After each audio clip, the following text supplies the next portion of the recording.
Hello friends, இன்றைக்கி நம்ம பார்க்க போகிறது ஜாப்பனீஸ் அனிமி சீரிஸ்னா டோக்கியோ ரெவெஞ்சர்ஸ் சீசன் 1 எபிசோட் 22 தான் இன்னைக்குள்ள வீடியோவில் பார்க்க போகிறோம். உங்களுக்கு இந்த வீடியோ பிடிச்சிருந்தது அப்படின்னா லைக் பண்ணிட்டு அப்படி மறக்காம நம்ம சேனலை சப்ஸ்கிரைப் பண்ணிருங்க.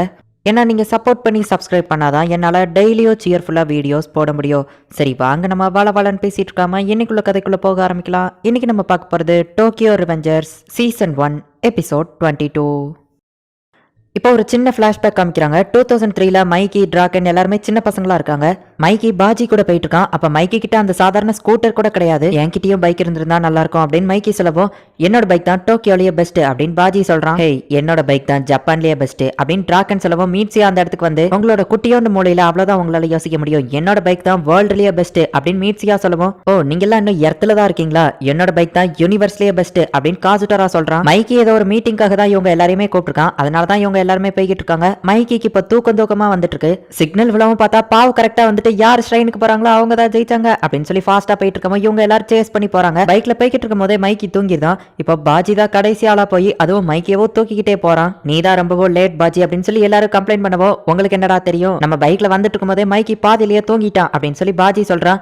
ஹே மைக்கி, எதுக்காக எங்க எல்லாரையும் இங்க வர சொன்ன அப்படின்னு சொல்லி டிராகன் கேட்கறான். பிளாக் டிராகன் ஒரு கேங் இருக்கு தெரியுமா அப்படின்னு மைக்கி கேட்கவும், ஆமா அது ரொம்பவும் மோசமானது அப்படின்னு சொல்லி மீட்சியா சொல்றான். ஹே காசுட்டோரா, நீ ஏதாச்சும் சொல்ல விரும்புறியா அப்படின்னு சொல்லி மைக்கி கேட்கவும், காசுட்டோரா அமைதியா நின்றுட்டு இருக்கான். அவங்க உன்கிட்ட பிரச்சனை பண்ணாங்க தானே அப்படின்னு மைக்கி கேட்கவும், அவன் அமைதியா இருக்கிறான். எனது அவன்கிட்ட சண்டை எடுத்திருக்காங்களா, நம்ம அவங்கள சும்மா விடக்கூடாது, ஆனா நம்ம ரீசனே இல்லாம அவங்க கூட சண்டை போட முடியாது அப்படின்னு சொல்லி டிராகன் கேட்கறான். இவங்க எல்லாம் உண்மையிலே ரவுடிங்க, நம்ம அவங்கள சும்மா விடக்கூடாது, ஆனா நமக்கு ஒரு நல்ல ரீசன் தேவை அப்படின்னு சொல்லி மைக்கி சொல்லவும், ஹே என்கிட்ட ஒரு ஐடியா இருக்கு, பேசாம நம்ம ஏன் ஒரு பைக் இருக்கு எங்க ஸ்டார்ட் பண்ணக்கூடாது அப்படின்னு சொல்லி பாஜி கேட்கறான். எல்லாருக்குமே அந்த ஐடியா பிடிச்சிருக்கு. அப்படின்னா கண்டிப்பா நம்ம மைக்கி தான் கமாண்டரா இருப்பான், டிராகன் நீ தான் வைஸ் கமாண்டர் அப்படின்னு சொல்லி இப்பவே ஒவ்வொருத்தங்களுக்கும் ஒவ்வொரு பொறுப்பை அவங்க பிரிச்சு வச்சுக்கிட்டாங்க. ஆமா நம்ம கேங்குக்கு என்ன பேர் வைக்கலாம் அப்படின்னு சொல்லி எல்லாரும் யோசிக்கவும், மைக்கி அவனோட பேரான மாஞ்சிரோ சானோல இருந்து டோக்கியோ மாஞ்சிரோ கேங்னு வைக்கலாம் அப்படின்னு சொல்றான். நம்மள ஒரு கேங் ஸ்டார்ட் பண்றோம், இந்த ஐடியா நல்லா தான் இருக்கு, ஆனா என்ன பேர் தான் கொஞ்சம் மொக்கையா இருக்கு அப்படின்னு சொல்லி எல்லாருமே மைக்கியை கிண்டல் பண்றாங்க. சரி அப்படின்னா நாங்கள் டிசைட் பண்ணிட்டோம், எங்களோட ஃபுல் சப்போர்ட்டையும் நாங்கள் உனக்கு கொடுக்குறோம் மைக்கி, நீ தான் ஒரு நல்ல கேங்கை உருவாக்கணும் அப்படின்னு சொல்லி பாஜி சொல்லவும், நீ எந்த மாதிரி கேங்கை உருவாக்கணும்னு ஆசைப்படுற அப்படின்னு சொல்லி மைக்கி கேட்கவும், நம்ம ஃப்ரெண்ட்ஸ்குள்ள எல்லாருமே உயிரை கொடுத்து மற்றவங்களை ப்ரொடெக்ட் பண்ற மாதிரியான ஒரு கேங்கா நம்ம இருக்கணும் அப்படின்னு சொல்லி பாஜி சொல்லவும், சரி ஓகே அப்படின்னு சொல்றான். இந்த நாளை ஞாபகம் வச்சுக்கிட்ட விதமா நம்ம ஒரு சாம் வாங்கலாம் அப்படின்னு சொல்லி எல்லாருமே கடைக்கு ஓடுறாங்க. இப்போ ஆளுக்கு ஒரு குட் லக் சாம் வாங்கலாம் அப்படின்னு சொல்லி பார்த்தா அது ரொம்பவும் ரேட் அதிகமா இருக்கு. இவங்க கிட்ட காசு கம்மியா இருக்கு. ஆனா எல்லார்கிட்டயும் இருக்கிறத சேர்த்து வச்சு வாங்கினா நம்மளால ஒரு சாம் வாங்க முடியும் அப்படின்னு சொல்லி அவங்க டிசைட் பண்ணி இப்போ ஒரே ஒரு குட் லக் சாம் வாங்குறாங்க. ஹே பாஜி, இந்த கேங் ஆரம்பிக்கிறதுக்கு காரணமே நீ தான், சோ நீ தான் இதை வச்சிருக்கணும் அப்படின்னு சொல்லி எல்லாருமே சொல்றாங்க. தேங்க்யூ கைஸ், நான் உயிரோட இருக்கிற வரைக்கும் கண்டிப்பா இதை ப்ரொடெக்ட் பண்ணுவேன் அப்படின்னு சொல்லி பாஜி சொல்லியிருப்பான். இப்போ அந்த ஸ்டோரியை மைக்கி எல்லார்கிட்டயும் சொல்லவோ எல்லாருமே கண் கலங்குறாங்க. பாஜி அன்னைக்கு சொன்னது எனக்கு இன்னும் ஞாபகம் இருக்கு. கேங்ல ஒருத்தருக்கு பிரச்சனைனா மற்ற எல்லாருமே அவனுக்கு சப்போர்ட்டிவா நிற்போம், ஒருத்தர் பார்த்துக்கிற கேங்கா தான் நாங்க இருக்கோம் ப்ராமிஸ் பண்ணிக்கிட்டோம், என்ன மன்னிச்சிரு பாஜி, நான் அதுல ஃபெயில் ஆயிட்டேன் அப்படின்னு சொல்லி மைக்கியுமே இப்ப கண் கலங்குறான். இப்போ அந்த இடத்துக்கு போலீஸ் வரவோ எல்லாருமே அந்த இடத்துல இருந்து போக ஆரம்பிக்கிறாங்க. அடி வாங்கி அன்கான்சியஸா இருந்த ஹான்மாவும் அந்த இடத்துல இருந்து கிளம்புறான். ஹே மைக்கி, நான் பாஜி கூடவே இருக்கிறேன், இது நான் செஞ்ச தப்புக்கான தண்டனையை நான் அனுபவிச்சு தான் ஆகணும் அப்படின்னு காசுட்டோரா சொல்றான். சரி ஓகே அப்படின்னு மைக்கியோ அந்த இடத்துல இருந்து கிளம்புறான். டோமான் எல்லாரும் கிளம்புங்க அப்படின்னு சொல்லி டிராகன் சொல்றான். இப்ப எல்லாருமே அந்த இடத்துல இருந்து கிளம்புறாங்க. கீசுக்கியும் இது எல்லாத்தையும் பார்த்துட்டு காசுட்டோராவை முறைச்சிட்டு அந்த இடத்துல இருந்து கிளம்பிடுதான். மைக்கி, நான் செஞ்ச தப்புக்கு மன்னிப்பே கிடையாதுன்னு எனக்கு தெரியும், உங்க அண்ணனுக்கு செஞ்சதுக்கும் சரி பாஜிக்கு செஞ்சதுக்கும் சரி, ஆனா கடைசி வரைக்கும் இது என் மனசுல ஒரு சமயா இருந்துகிட்டே இருக்கும், அதுதான் எனக்கான தண்டனை அப்படின்னு அவன் சொல்றான். இப்ப கொஞ்சம் காசுட்டோரா திருந்திட்டான் அப்படிங்கிறது எல்லாருக்குமே தெரியுது. மைக்கி எதுவுமே பேசலாம், அமைதியா அந்த இடத்துல இருந்து கிளம்பிடுதான். நம்ம ஹீரோ டாக்கெமிச்சியா அந்த இடத்துல இருந்து கிளம்புறான். இப்ப பாஜி கூடவே காசுட்டோரா இருக்கிறான். போலீஸ் அந்த இடத்துக்கு வந்து அவனை அரெஸ்ட் பண்றாங்க. அக்டோபர் 31 அன்னைக்கு நடந்த சண்டையில டோமன் தான் வின் பண்ணிருக்காங்க. ஒருத்தன் அரெஸ்ட் ஆயிருக்கான், ஒருத்தன் இறந்து போயிருக்கான். இந்த சம்பவத்தை பிளடி ஹாலோவின்னு சொன்னாங்க அப்படின்னு சொல்லி ஒரு பேக்ரவுண்ட் வாய்ஸ். இப்ப 2 வாரம் கழிச்சு சீஃபியோ பாஜியோட சமாதி முன்னாடி நின்றுட்டு இருக்கான். அவன் சாகிறதுக்கு முன்னாடி எனக்கு யாக்கி சோபா சாப்பிடணும் போல இருக்கு, எப்பவும் போல நம்ம அதை ஷேர் பண்ணிக்கிடலாமா அப்படின்னு பாஜி கேட்டிருப்பான். சீஃபியோ அவன் ஆசைப்பட்டபடியே அவன் பாதையை சாப்பிட்டுட்டு பேலன்ஸ் அவன் சமாதியில வச்சிருக்கான். அப்பதான் ஒரு பிளாஷ்பேக் போகுது. ஸ்கூல்ல செர்மனி நடந்துட்டு இருக்கு. அப்ப எங்க பசங்க எல்லாம் வெளியே ஃபைட் பண்ணிட்டு இருக்காங்க. அது வேற யாரும் இல்ல, சின்ன வயசா இருக்கிற சீஃபியோ தான் அவன் ஸ்கூல்ல ஒரு பெரிய ரவுடியா இருந்திருக்கான். ஏங்கப்பா உன்னை அடிக்கிறதுக்கு யாருமே இல்ல, நீ ஒரு பெரிய ரவுடியா மாறவே சான்ஸ் இருக்கு அப்படின்னு சொல்லி எல்லாரும் அவனை பாராட்டுறாங்க. இப்போ உள்ள ரவுடிங்க எல்லாம் யாருமே அந்த லெவலுக்கு ஆசம் இல்ல அப்படின்னு சொல்லி சீஃபியோ வருத்தப்படுறான். அப்ப அவன் ஃப்ரெண்ட்ஸ் வந்துட்டு, ஹே சீஃப் யூ, ஃபர்ஸ்ட் இயர்ல எவனோ ஒருத்தன் புதுசா ஜாயின் பண்ணியிருக்கானா, நம்ம கூட தான் படிக்கிறான், அவன் வேற லெவல்ல ஃபைட் பண்றான்னு எல்லாரும் சொல்றாங்க அப்படின்னு சொல்லி சீஃப் யூட்ட சொல்லவோ, அப்படியா வாங்க போய் பாத்திரலாம் அப்படின்னு சொல்லி சீஃப் யூ போறான். ஹே, இங்க புதுசா வந்திருக்கிற அந்த பையன் பாஜி யாருடா அப்படின்னு சொல்லி ஒருத்தன்ட்ட விசாரிக்காம அவன் கையை காட்டினா, எனது இவனா அப்படின்னு சொல்லி சீஃப் யூ ஷாக் ஆகுறான்.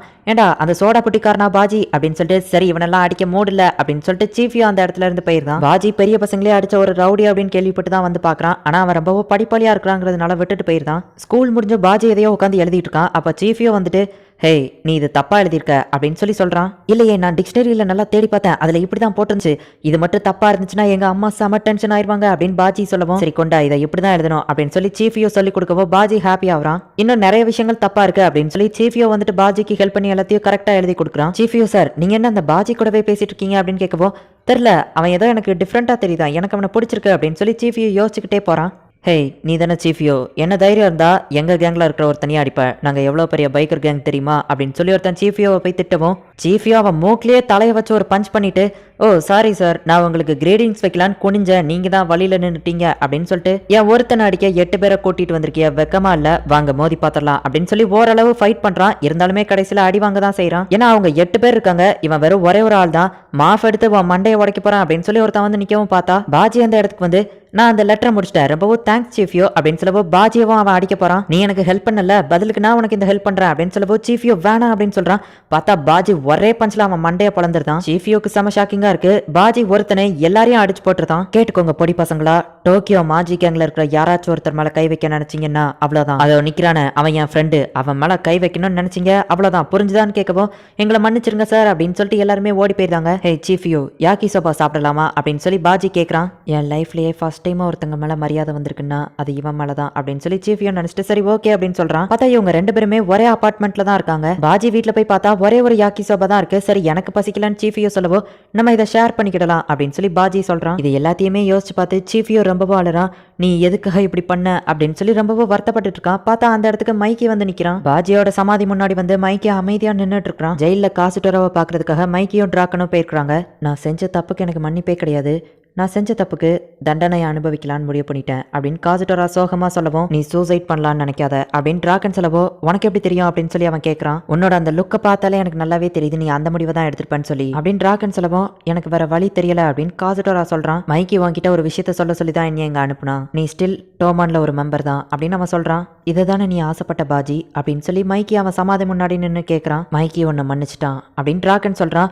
காசுட்டோரா கண்ணில இருந்து அப்படியே கண்ணீரா வருது. இந்த இடத்துல இந்த எபிசோட் முடியுது. எனக்கு மைக்கி கிட்ட பிடிச்சதே இது ஒண்ணுதான், அவன் எப்பவுமே பிராக்டிக்கலா திங்க் பண்ணுவான். இதுக்கப்புறம் என்ன பண்ணாலும் கண்டிப்பா இறந்து போனவங்களை திரும்ப கொண்டு வர முடியாது. அது போக பாஜியோட கடைசி ஆசை இதுதான். அதனாலதான் மைக்கி காசுட்டோராவை இப்ப மன்னிச்சிட்டான். இதுக்கப்புறம் வரப்போற எபிசோட்ஸ் எல்லாமே இன்னும் வேற லெவல்ல அப்படின்னு நான் எதுவும் பொய்லாம் சொல்ல மாட்டேன். இதுக்கப்புறம் வரப்போகிற எபிசோட்ஸ் கொஞ்சம் நார்மலாக தான் போகும். பட் ஆனாலுமே நீங்கள் எதிர்பார்க்காத ட்விஸ்ட் அண்ட் காமெடிலாம் உங்களுக்கு காத்துட்ருக்கு. ஸோ மிஸ் பண்ணாமல் பார்த்து என்ஜாய் பண்ணுங்கள். அண்ட் உங்களுக்கு இந்த வீடியோ பிடிச்சிருந்தது அப்படின்னா லைக் பண்ணிட்டு அப்படியே மறக்காமல் நம்ம சேனலை சப்ஸ்கிரைப் பண்ணிடுங்க. தேங்க்யூ ஃபார் வாட்சிங். Bye guys. நெக்ஸ்ட் எபிசோடில் மீட் பண்ணலாம்.